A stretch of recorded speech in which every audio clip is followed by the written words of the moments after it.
Herkese merhaba arkadaşlar. Bugün pide tarifi yapmak istedim. Ramazan pidesi. Ama iki türlü yapacağım. Bir tanesi profesyonel tarif, bir de evde yapabileceğiniz pratik bir tarif vereceğim. Şu an gördüğünüz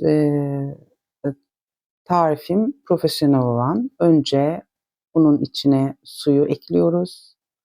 Bunu karıştırıyoruz. 500 gram un var burada. İçine de 300 gram su koydum. Bunu iyice karıştıracağız ve yarım saat bekleteceğiz.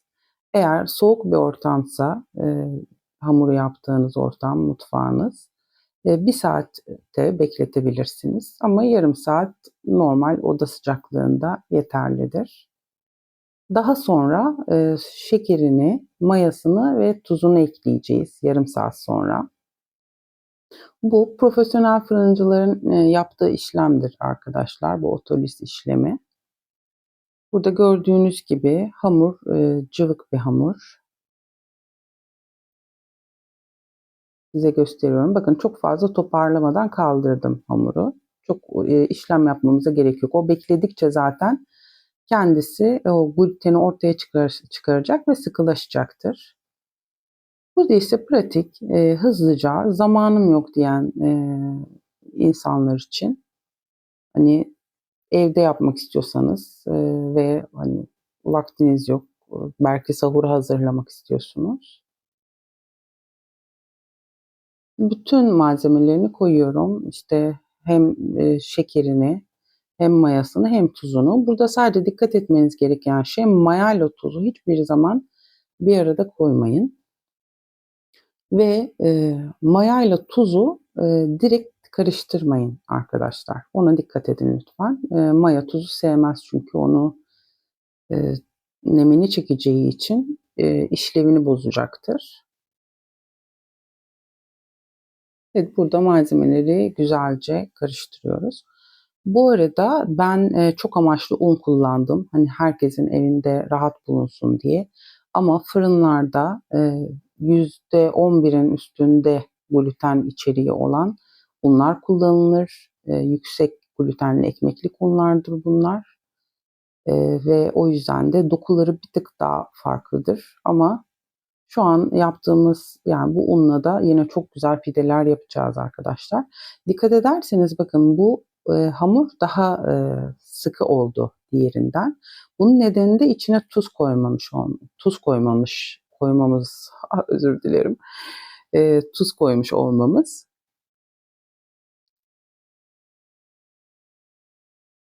Tuz hamurun içindeki nemi çeker. Bu nedenle de daha sıkı yapar hamuru. Burada tezgaha vuruyorum. Siz normal yumruğunuzla bastırarak da yoğurabilirsiniz hamuru. Nasıl istiyorsanız öyle yapın. Hamur arkadaşlar çok güzeldir. Yani çok güzel bir şeydir bence buğday, un.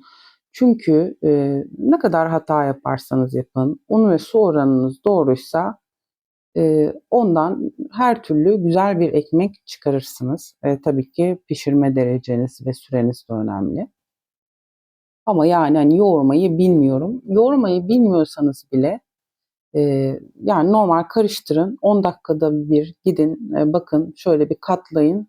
O çok güzel bir hamur olacaktır. Şimdi burada otoliz yaptığımız yani profesyonel tarifimiz için katlama yapıyoruz. Ve şimdi içine mayasını, tuzunu ve şekerini ekleyeceğiz arkadaşlar.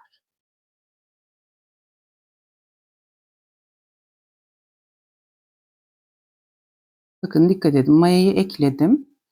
Şimdi içine çok az su ekleyeceğim. Bu arada eğer mutfak şefinde yapacaksanız çok daha kolay olur bu işlem. Elde hani biraz daha zordur ama hamurumuz az olduğu için çok sorun olmayacak. Bu 500 gram hamurdan 2 tane küçük pide de çıkarabilirsiniz. Bir tane büyük pide de çıkarabilirsiniz. Ben 2 tane büyük pide yapacağım.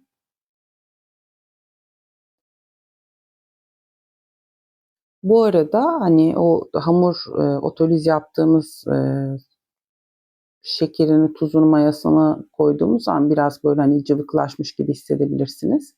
Bakın ama burada tekrar toparladı farkındaysanız. Bu bir kısmını kesmek zorunda kaldım çünkü video çok uzun oldu arkadaşlar.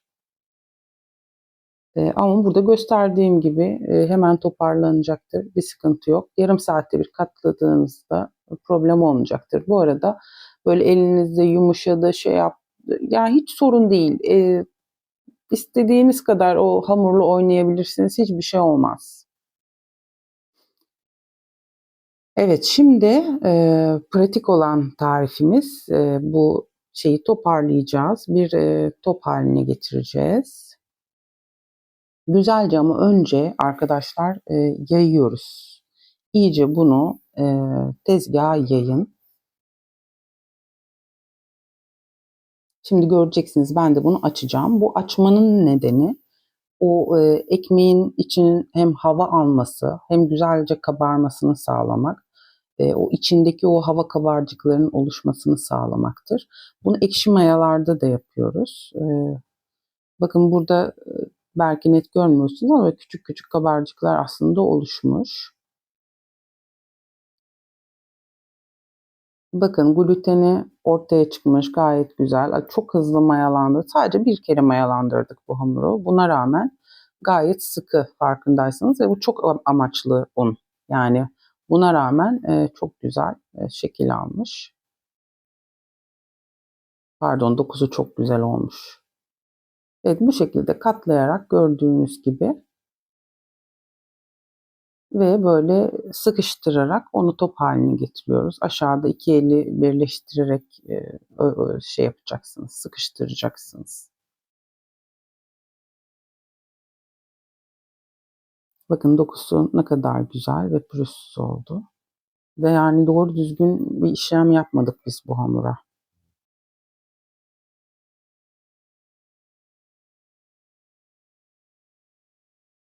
Evet, şimdi güzel böyle yani az yapışacağını düşündüğünüz bir şey örtü kullanırsanız daha iyi olur aslında arkadaşlar.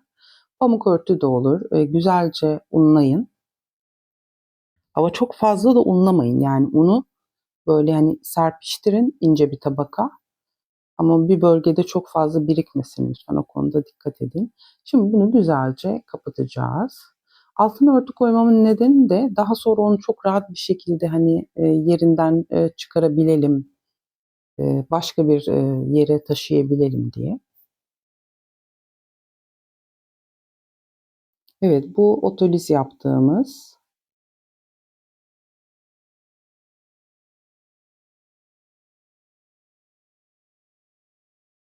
Bu hamuru arkadaşlar ben 3 kere katladım bu arada. Şimdi bu son artık şeklini verme aşaması.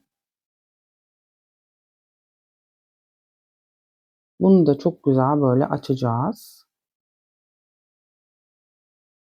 Bakın farkında mısınız bilmiyorum ama bu hamur daha yumuşak aslında.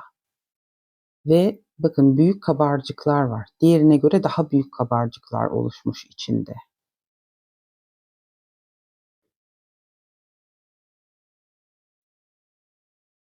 Evet, bunu da yine aynı şekilde sıkıştırarak bir top haline getireceğiz.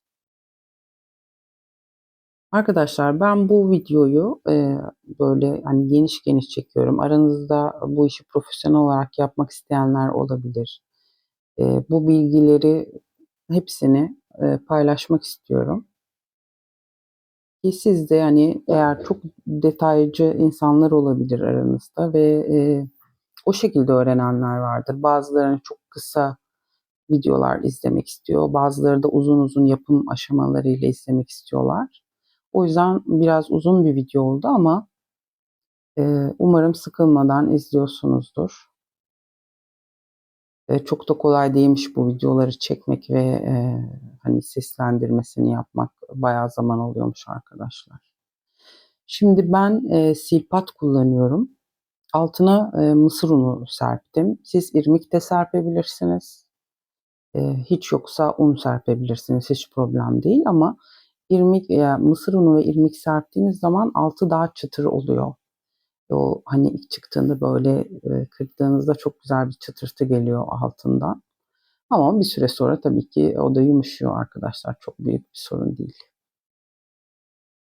Evet, şimdi yavaşça burada dikkat edin lütfen. Biraz nazik olun. Bakın ne kadar nazik olsam da biraz yamulttum hamuru. Şimdi bu şey için hani üstü için şifa denilen bir bulamaç yapacağız arkadaşlar. Bu bulamaç altta tarifini yazdım. 2 yemek kaşığı un, 50 mililitre su ve 100 mililitre yani soğuk su ve 100 mililitre de sıcak sudan oluşuyor arkadaşlar. Sıcak suyu koyma nedenimiz onu şoklamak. Sonra o böyle hani tamamen pürüzsüz bir kıvama gelecek. İçinde hiçbir tanecik kalmayacak. Burada sıcak suyu koyuyorum gördüğünüz gibi.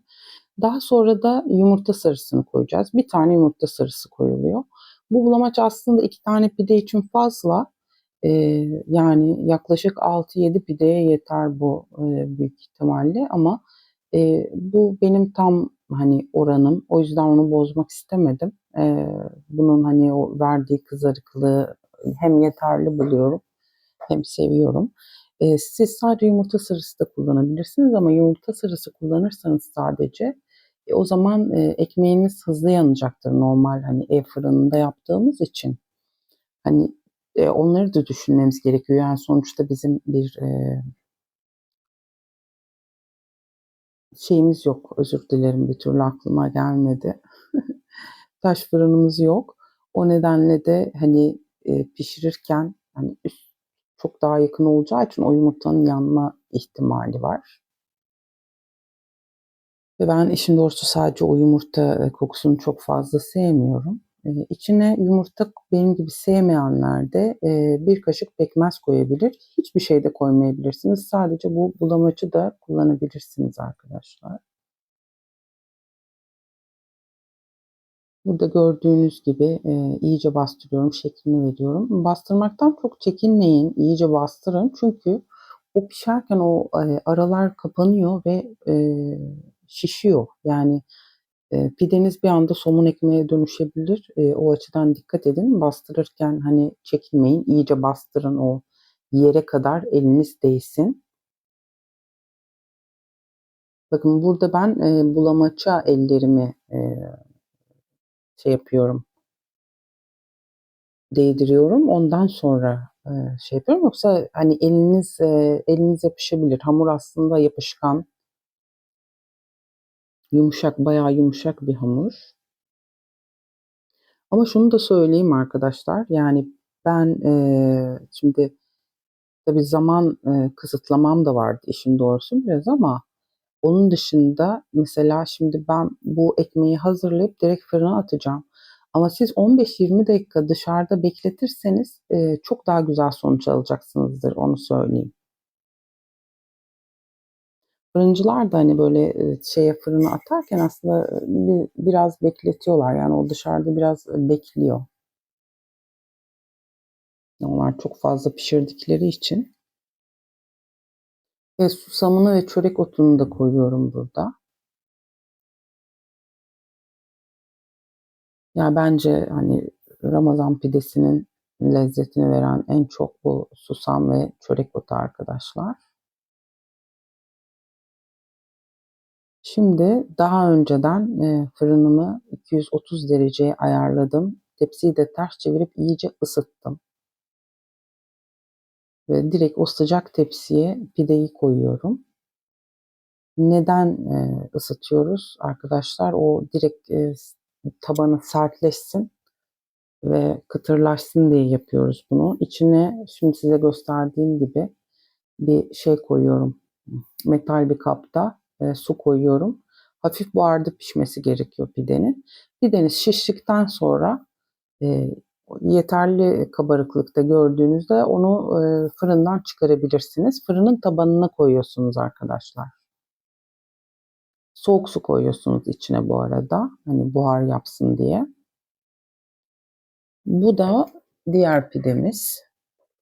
Yani otoliz yaptığımız pidemiz arkadaşlar.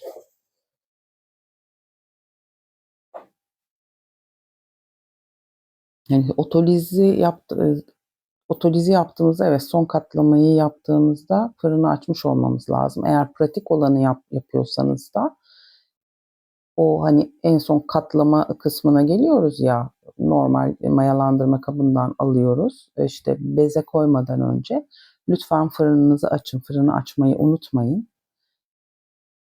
Ha, çok mu büyük bir sorun olur? Hayır, yapılmış bir şekilde yarım saat, 20 dakika, yarım saat dışarıda beklese çok da sorun olmaz. Onu da yapabilirsiniz aslında. Dışarıda işte bu şekilde şeklinizi verirsiniz ve o sırada fırını açarsınız.